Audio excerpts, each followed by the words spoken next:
السلام عليكم شيخو waxa aan ku riyooday anigoo hal xabo oo tin ah hadda waa hal xabo oo tin ah afka iska soo jiidayo assalaamu calaykum maanta waa maalin kale waxaan rajaynayaa inaad caafimaad qabto aniguba sida aan u caafimaad qabo oo aan idiin soo hor fadhiistay aniga oo caafimaad qaba waxaan ka jawaabi doonaa su'aal oo ay ina soo weydiisay gabar ka mid ah gabdhaha nagu xiran weliba dhinaca youtube-ka nagaga xiran su'aashaasi waxa ay u dhacaysaa waxay leedahay assalaamu calaykum shiikhow waxa aan ku riyooday anigoo hal xabo oo tin ah hadda waa hal xabo oo tin ah afka iska soo jiidayo waxay tiri gabadhan hal xabo oo tin ah aniga oo afkayga ka soo jiidayo ayaan ku riyooday talow maxay noqon kartaa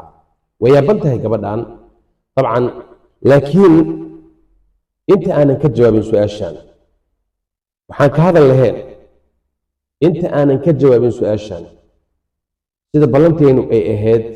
in aan ka wada hadlin aan isugu imaanin inaad channelka leedihiin idinkuba sida aniguba aan u leeyahay oo aad subscribe-ta iyo like-ta iyo share-ta iyo gambaleelka oo aad furataan intuba waxay inoo ahayd ballan ka hor inta aydan dhamaysanin muuqaalka horeyna waan idinkugu sheegay oo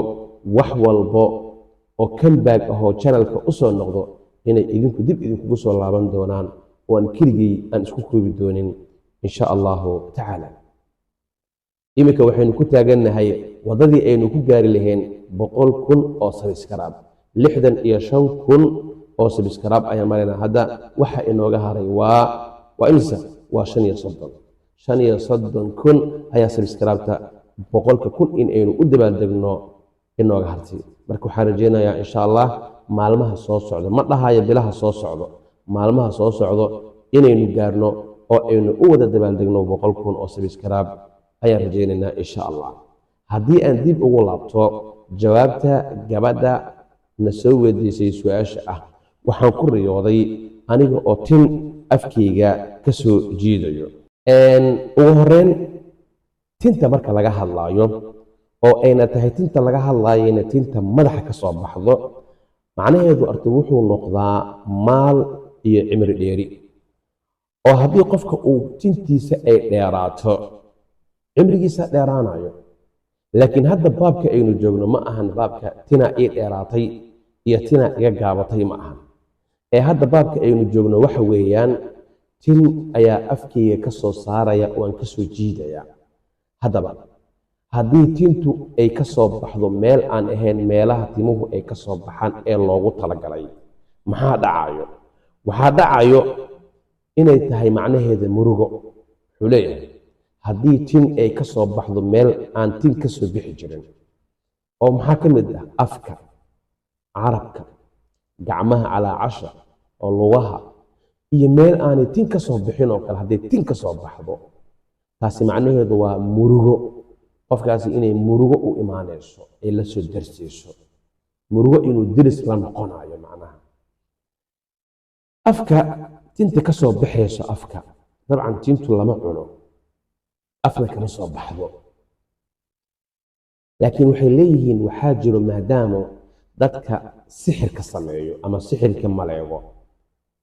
ayaa inta badan waxay adeegsadaan tin cidiyo waxyaabo wasaq ah ayay adeegsadaan haddaba qofka ku riyooda isaga oo tin afkiisa ka soo saarayo waa isagoo sixir lalaqsiiyey oo kale oo tintu marka ay ka soo baxdayna sixirkii uu ka baxay horey qofkani wuxuu ahaa qof sixran laakiin tintan uu ka soo jiidayo afkiisa uu ku riyooday ayaa waxay tahay macnaheeda in sixirkii jidhkiisii uu ka soo baxay inaa fahanteena rajaynaya idan marka haddii sidaasi aan dhahnana waa riyo lama hadiyo oo fiican qofkani wuxuu ahaa qof xanuunsan oo waa ay deysay murugadii iyo sixirkii haddii aynu dhahnane tinta meeshii ay loogu talagalay meel aaneen haddii ay ka soo baxdo waa murug haddii aan dhahnane dabcan dumarku way iska murugo badan yihiin dumarku si walba oo loo dhammaystiro nolosheeda ma dhammaystirmayso hadday lacag la siiyo loo guuriyo ilmo ay dhasho haddana weli murugadu kama dhammaato marka murugadu waa mid diris la ah dumarku waa mid diris la ah murugada labadaasay mid noqon kartaa marka ama in caloosha sixir kuu fadhiyey uu ilaahay uu kaa caafiyey ama in murug aad diris la tahay oo aad murugaysan tahay oo aad tiiraayeensan tahay ama wax aad samaysay aad ka qoomamaynayso tintu marmarka qaarkood waxay noqotaa deen haddii tintaadu ay badato waa deen kugu badatay tintu haddii ay kaa zuusho madaxaaga tinta haddii ay ka daadato haddii gacmahaagu tintu ay ka daadato waa deen bixaysaa deentaadii macnaheedu waa deen bixaysaa waaye fahmaysaa waxaan kugu darayaa oo aan ziyaado ahaan kuu siinayaa haddii gabadha tinteeda iyada oo feedan waa timaha caadiga ah ay ku riyooto iyada oo feedan ninkeeda ayaa wuxuu ka noqonayaa qurbaawi oo iyada iyo ninkeeda meel kuma wada noolaanayaan hadday gabadhu ay ku riyooto timaheeda oo feedan haddii timaheeda oo feedan oo iyada oo aanan weli isdadin ama is-asturin haddii ay huddadu ay ka soo kacdo ninkeedu waxay leeyihiin ma soo noqonayo sidaas ayuu ku baxayaa ama wuu dhimanayaa ama dib dambe uguma soo laabanayo oo way kala tagayaan waxaa kaloo lagu tilmaamaa timaha ileen baabka timahan ku jirnaaye timaha oo dheeraadaa waxaa la yidhaahdaa ciyaalkaaga oo bato waaye ciyaalkaaga oo bato xumaantaada oo badatana waa la dhahaa su-aal waxaa jirto in badan iyaduna si gooni ahna loo soo weydiiyo oo ah qof timihiisa inta shalleeyo oo ay markaasi ay ka soo daadanayso injir macnaha wuxuu noqonayaa ay leeyihiin injirtu haddii ay ka soo daadato wuxuu bixinayaa qofkaasi oo uu nafaqeynayaa maal ama lacagtaasuna ay tahay mid kaga timid dhaxal aabbaa dhintay hooyaa dhimatay maal badanuu ka tegay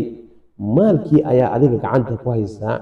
waxaad ku riyootay adiga oo injir timahaagu ay ka daadanayaan timuhuna shallaynayo maalkaas uu aabbe ka tegay ama hooye ay ka tagtay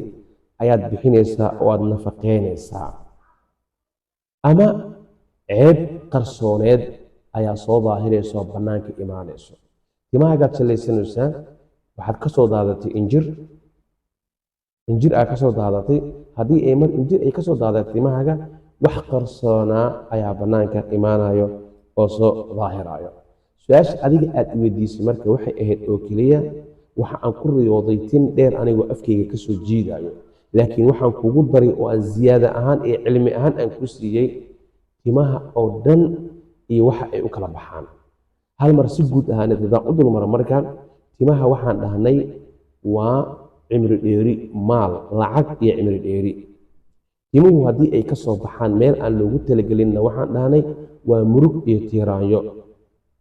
timuhu haddii ay ka soo baxaan sida hadda aad tiri oo kale afka waxaan dhahnay sixir mashruub oo ma'kuul waaye haddii gabadhu tin qurux badan ay ku faanaysa ee yeelatane waa zawjkeeda iyo ninkeeda oo maalqabeen ah oo ilaahay xoolo uu u dhiibay intaasi marka waxay ku ahayd adigay faa'iido ku ahayd su-aashaadiina waan kaaga jawaabay ziyaado dheeraad ah oo suubisne waan ku siiyey marka idinkana waadna soo weydiin kartaan su-aalihiina insha allah waxaa ii qorshaysan maalintii inaan 2 fiideo aan soo duubo qaybta youtube-ka idinkana waxaa laakiin idinka rabaa inaydan yaraysanin oo aynu wada shaqeyno anna waa soo gelgelinayaa idinkana sheergareeya oo weliba subscribe-ta like-ta sheerta gambaleelka marnaba iyo daawashada muuqaalka inuu meel dheer gaaro ha hilmaamin aadaa u mahadsantihiin muuqaalkan muuqaalka intaynu ku kulmeyno asalaamu calaykum waraxmatullaahi wabarakaatu